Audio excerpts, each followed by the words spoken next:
Is it going to be video for Instagram tomorrow?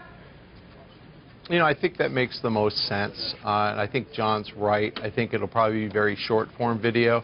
I think that what a lot of people are missing is that video allows for interstitial advertising, so you can insert an ad right before the video or right after the video.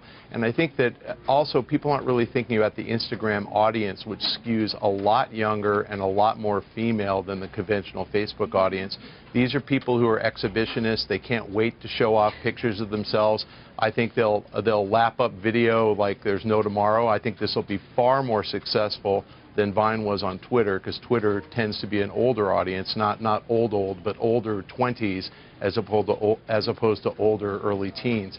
So I think this is really something. I think it's going to help Facebook monetize mobile, because I think the video app is going to obviously be people using smartphones to take the videos and probably smartphones to consume the videos. So I think this is a great opportunity for them. I think stock should be moving on this, and it really hasn't been. So obviously Instagram has a lot more users than Vine does right now. If video is added to Instagram, does it blow Vine out of the water? What sort of parameters does it need? You know, John suggested 4 seconds. What about 7 seconds? 1 second longer than videos on Vine.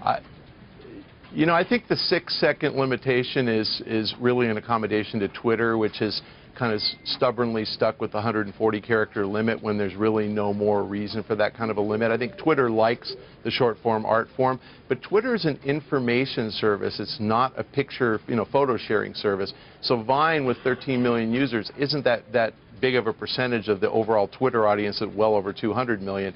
I think you're going to see Instagram, which is pure photos, adopt the video sharing service much more rapidly. I would expect they'll have 25 million users by year end, and I think it'll probably be 50 or 100 million in a couple of years. So it's really a big deal, because that's the primary focus of Instagram. Could this be the first step towards Facebook and Instagram integrating more tightly? And if indeed we do see ads at some point on Instagram, what do those look like? You know, I think integration might be a bit too sophisticated a word for this, this young teen audience. I think it's a bridge from Instagram to Facebook. I think what you'll probably see is once this video sharing service is up on Instagram, it'll be added to Facebook later, and that will make the transition from Instagram to full-fledged Facebook easier as these people are off to college or off into the workforce and they actually lose track of their friends. Remember, everybody on Instagram right now, all the pre-teens and early teens, everybody they know lives within 5 miles of them. Most people on Facebook have friends across the country or around the world. So it's a different type of service, and I think you need that bridge. I think video could be the bridge. What about Facebook? Facebook has been adding a lot more features that Twitter already has, things like hashtags, things like verified accounts, potentially now video. Is Facebook walking a fine line here between copying and competing with Twitter, or is there no contest? I can't believe, Emily, that you and I are verified on Twitter and I'm not yet verified on Facebook. What the hell's wrong with them? I think that there's going to be a lot of borrowing in social media, and I think things that work on one service should be adopted by another.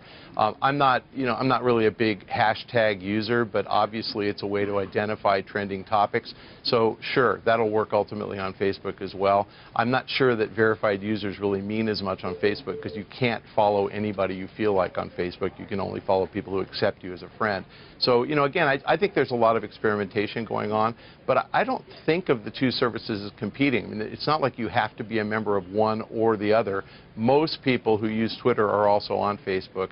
It's not necessarily true of Instagram. Most people on Instagram probably aren't Facebook users, and I think that what Facebook's trying to do is shore up that Instagram audience and convert them to Facebook users, because they can monetize them much better.